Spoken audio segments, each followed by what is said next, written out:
जो भगवत विग्रह चाहे किसी देवी के हों देवता के हों, ये हमारे पूज्य हैं और हमारे पूज्य रहे हैं।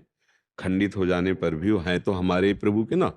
तो अगर हम उनको विसर्जन करते हैं तो जैसे गंगा जी हैं, यमुना जी हैं, या कभी तीर्थराज प्रयाग या कहीं जो भगवत स्वरूप धाम के समीप जो तीर्थ आदि हैं उनमें कोई न कोई पावन नदी रहती है।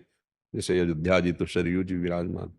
तब तक आप उनको घर में सम्मान पूर्वक रखिए जब तक आपकी तीर्थ यात्रा न हो। आप जिस तीर्थ में जहाँ पावन नदी है वहां उनको सम्मान से प्रवाहित कीजिए। जैसे आप साधारण बात समझो, हमारा कोई प्रियजन शरीर उसका अंग भंग होके पूरा हो जाता है तो हम अंत्येष्टि क्रिया जैसे करते हैं ना, तो हम फिर ऐसे थोड़ी चौराहे पे छोड़ देते हैं, पीपल के नीचे छोड़ देते हैं। कोई पधार जाए तो ऐसे छोड़ देते हैं क्या? उनको दफनाते हैं, उनको प्रवाहित करते हैं या उनको अग्नि प्रदान करते हैं। तो हमारे प्रभु के जो श्री विग्रह हैं, तो जैसे यमुना जी हैं, गंगा जी हैं, ये भगवत स्वरूप हैं। तो हम पुष्पमाला में ऐसे उनको आवेष्टित किया, नाव में बैठे और बीच में जाकर भगवत भाव से ऐसे उनको भी, ये हमारी पद्धति है। ऐसे जैसे मान लो लक्ष्मी जी, गणेश जी, देवी देवताओं की जो छवियां हैं वो खंडित हुई ऐसे और गंदगी पड़ रही, तो फिर आपके सुकृत नष्ट होंगे। पहली बात तो आज कोई मानने के लिए तैयार नहीं। हम सबसे प्रार्थना करते हैं कि जो आप अपने सामान को बेचने के लिए, बढ़ाने के लिए उसमें भगवान नाम दे देते हैं, भगवत रूप दे देते हैं।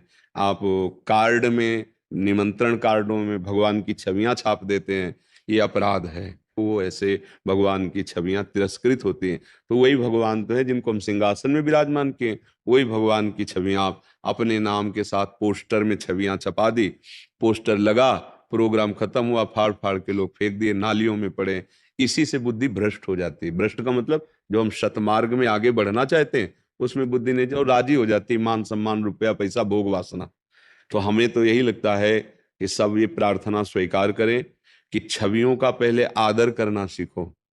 प्रभु की जो छवि आपको ऐसा लगता है कि अब हम नवीन विराजमान करें, तो उसको आप जाओ यमुना जी, गंगा जी, किसी पावन तीर्थ में उनको प्रवाहित कर दीजिए, या वहां नदी के पास जैसे बालू है, तो ऐसे करके वो धारा ही है, वहां उनको विराजमान करके रज से ढक दीजिए। अब जब प्रवाह बाढ़ आएगी तो उसे या जल में विसर्जित कर दीजिए।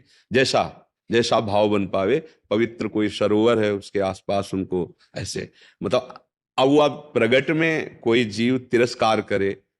अब जैसे पशु कुत्ता, उसको तो ज्ञान है नहीं ना, आप पीपल के समीप रख दिए हो तो वहां लघु शंका भी कर सकता है। और जब खंडित मूर्ति है तो आदर बुद्धि से कोई देखता नहीं है। तो ये सब ठीक नहीं है। बहुत सुंदर बात है, एक लोक समाज की व्यवस्था की पवित्रता के लिए, भाव शुद्धि के लिए बहुत सुंदर बात है। जो भी छवि घर में विराजमान है, जब आपको उनको विसर्जित करना है तो किसी पावन नदी का आश्रय ले, आसपास वहां रज खोद करके उनको विराजमान कर ऊपर रज डाल दे, प्रणाम करे। या जैसे श्री विग्रह है तो फूल माला से आवेष्टित करके हृदय से लगा के प्रणाम करके ऐसे बीच धारा में ऐसे करें। ये बिल्कुल ठीक नहीं है कि घर के बाहर रख दिया, चौराहे पे रख दिया, पीपल के नीचे, ये तो बिल्कुल ठीक नहीं है। और इसका सुधार करें, नहीं तो बुद्धि गिर जाती है। अब बुद्धि अपवित्र हो जाती है।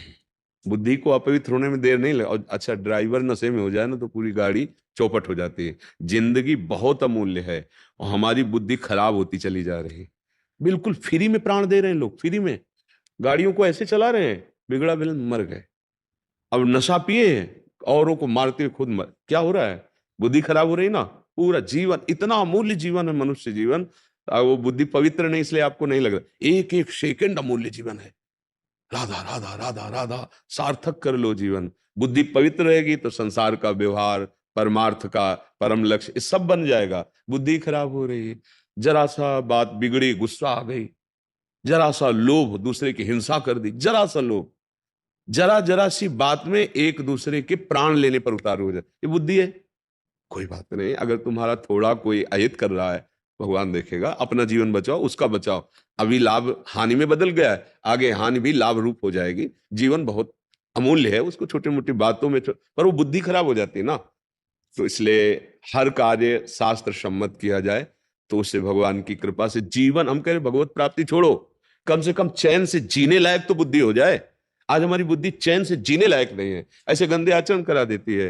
हृदय जलता रहता है, अगर कोई ना जाना तो हृदय जलता रहता है, अशांत हो जाता है। अगर को सरकारी कानून के विपरीत आचरण खुला हो गया तो दंड मिलता है, जेल मिलती है। कोई नहीं जाना तो हृदय संतप्त होता रहता है और बाद में उसको दुर्गति होती है।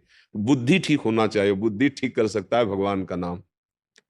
जैसे पहले गायत्री मंत्र जपते थे, सुबह उठ के अर्घ दान किया, बड़े बुजुर्गों को प्रणाम किया, थोड़ी देर गीता भागवत रामायण का पाठ किया, बुद्धि शुद्ध रहती थी। खान पान भले कुछ मंत्र नहीं आता तो जय भगवान की, भगवान को अर्पित करके।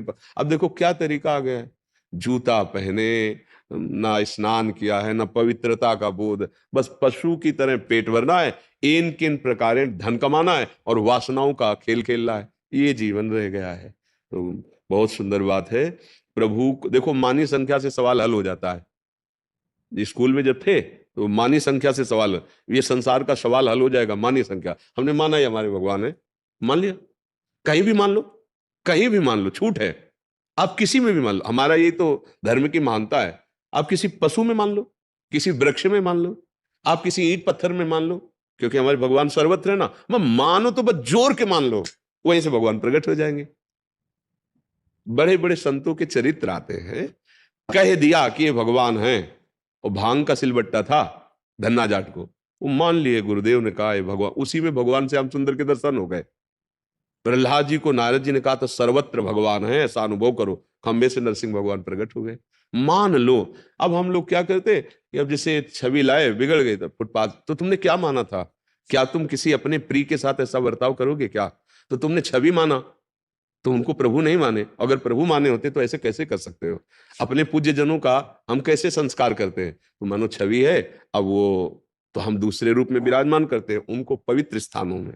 बुद्धि ठीक होनी चाहिए, नाम जप करो, और जो भी धर्मशास्त्र में वर्णन अक्षर अक्षर सत्य है, आपकी बुद्धि काम नहीं कर रही, इसलिए लगता है कि ये कैसे अक्षर अक्षर सत्य है, ये अनुभव की बात कर रहे हैं। जो शास्त्रों में लिखा है उसके विपरीत जरा भी, तो फिर वो गिरता चला जाता है। अब गिरा हुआ पुरुष जानता नहीं कि कहां गिर रहे हैं, जो चल रहा है उसको पता है कि यहां लड़खड़ा रहे हैं, यहां गिरना होता है।